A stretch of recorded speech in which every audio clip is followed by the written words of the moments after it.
Most people think the American frontier was built on bravery, rifles, and wagon wheels. It was not. It was built on whatever people could chew, dry, salt, boil, or hide in a sack long enough to survive one more winter. Some of these foods looked miserable. Some were learned directly from indigenous communities. Some were so plain they barely felt like meals at all. But by the end of this list, you will see why number 3 was more than bread, why number 2 could outlast entire journeys, and why number 1 may have been the smartest survival food early Americans ever stole from necessity. This was not food. This was survival. When we talk about settler food, we usually imagine rough cabins and smoking pots. But the real story is harder than that. Many frontier families arrived with very little. Mills were scarce. Sugar was scarce. Fresh food vanished fast. And again, the difference between making it and breaking was not luxury. It was preservation, portability, and knowing what the land could actually give you. This was not cooking. This was strategy. At number 20 were dried apples. They sound harmless now, almost cozy. But on long overland routes and in isolated settlements, they were serious trail food because they traveled well, lasted, and could be stretched into pies, stews, or quick sweetness when almost everything fresh was gone. At number 19 were beans and pork, one of the bluntest survival combinations on the frontier. In military posts and rough settlements alike, beans, pork, and sugar appear as staples because they were cheap, filling, and dependable when variety had already disappeared. At number 18 was salt pork, and people did not eat it because they loved it. They ate it because salting made meat keep. It was greasy, heavy, and repetitive. But on the frontier, preserved fat and protein were not optional. They were security. That was enough. At number 17 were Johnny cakes, the thick cornmeal cakes that could be made fast, carried easily, and turned ground corn into an actual meal. Frontier food often began with corn because corn was workable, flexible, and everywhere. A Johnny cake was simple. That was exactly the point. At number 16 were hoe cakes, even rougher than Johnny cakes. Britannica notes they were basically cornmeal, water, and salt, originally baked on the flat of a hoe over a wood fire. That tells you everything about frontier life. If the pan was gone, the fire was low, and time was short, people still found a way to make bread. At number 15 was the 2-item meal that kept coming back: cornbread and bacon. The National Park Service describes cornbread and bacon as staple foods for early settlers, and that pairing says a lot. One gave cheap bulk, the other gave fat, salt, and flavor. It was not elegant, it just worked. At number 14 was corn mush, the quiet food nobody brags about. Meal, mush, or hominy kept appearing because corn could be ground, boiled, extended, and fed to many mouths with very little else. On a frontier table, mush was not failure. Mush meant there was still something hot in the pot. At number 13 was hardtack, the brick of desperation. It could survive rain, travel, and neglect better than soft bread ever could.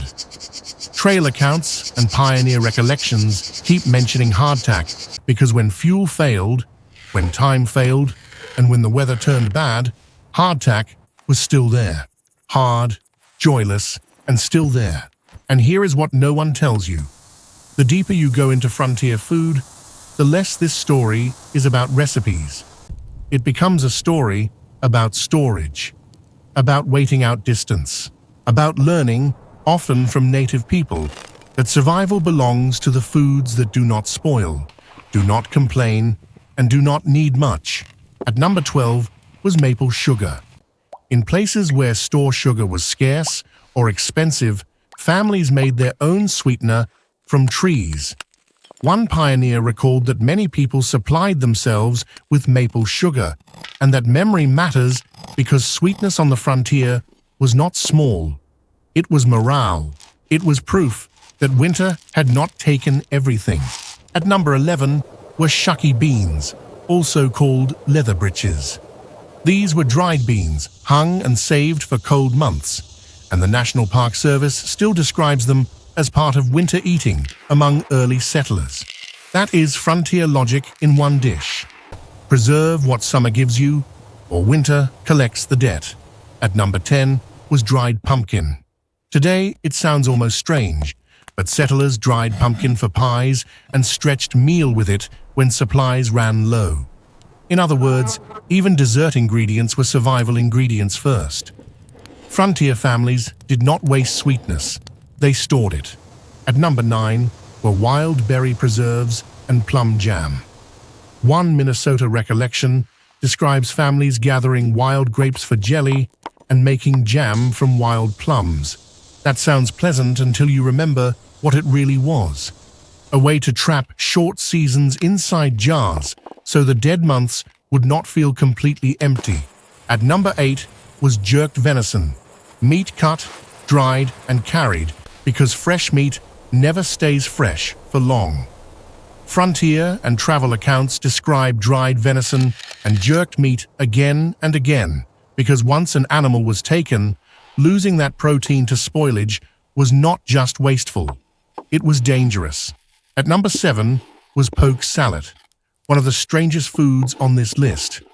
Pokeweed is poisonous in parts, but Britannica notes that very young shoots can be edible if properly cooked and the cooking water discarded. That means frontier hunger sometimes lived in a dangerous zone, where knowledge mattered more than abundance. Pick wrong, boil wrong, and the land punished you. At number 6 was succotash, a stew of corn, beans, and squash. The Haudenosaunee Guide from the National Museum of the American Indian describes it plainly. And that matters because this is one of those frontier foods that reminds us many settlers survived by adopting native food knowledge that already worked in North America long before they arrived. This is where things change, because the higher we go, the clearer it becomes that the smartest frontier foods were not always invented by settlers at all. Often, the most effective survival systems were already here. Settlers just entered the landscape late and hungry. At number 5 was the full Three Sisters system itself: corn, beans, and squash. The USDA and Smithsonian sources describe how these crops nourished each other in the ground and provided a solid diet above it. This was bigger than one meal. This was an agricultural survival machine: food, soil support, and repeatability all at once. At number 4 was hominy. Not glamorous, not dramatic, just smart. Corn treated with wood ash lye so the hulls came off and the kernels became more usable. The Haudenosaunee made cornmeal into bread, hominy, and pudding, and Britannica notes the traditional ash lye process. Frontier survival often looked exactly like this, using chemistry before people called it chemistry. At number 3 were ash cakes, maybe the most frontier bread imaginable. Cornmeal batter, hot ashes, whatever improvised surface was available, and a fire. No oven, no comfort, just heat and need. This was not baking. This was refusing to starve. At number 2 was pemmican, the compact weapon of endurance. Britannica describes it as dried meat pounded and mixed with fat, sometimes berries, while a Minnesota Pioneer source calls it the principal article of food and notes that it would keep for an indefinite time. Dense, portable, and brutally efficient, pemmican was frontier engineering disguised as food. And at number 1 was parched corn, or pinole-style cold flour, the food that may best explain the whole frontier. Library of Congress sources describe parched corn as what mill boys lived on while waiting their turn. And another frontier account calls pignol the cold flower of our hunters, prepared with a little cold water and considered one of the best provisions for travelers. Think about that. No oven, no pot, no long stop, just ground, roasted corn that moved when you moved. This was not food, this was mobility. And on the frontier, mobility was life. So the next time someone romanticizes the frontier, remember what really held it together. Not just courage, not just rifles, not just wagons. It was dried fruit in sacks, beans in kettles, corn in every form a human mind could invent. It was indigenous knowledge, preservation, repetition, and the willingness to eat the same hard thing again tomorrow because tomorrow had to be reached first.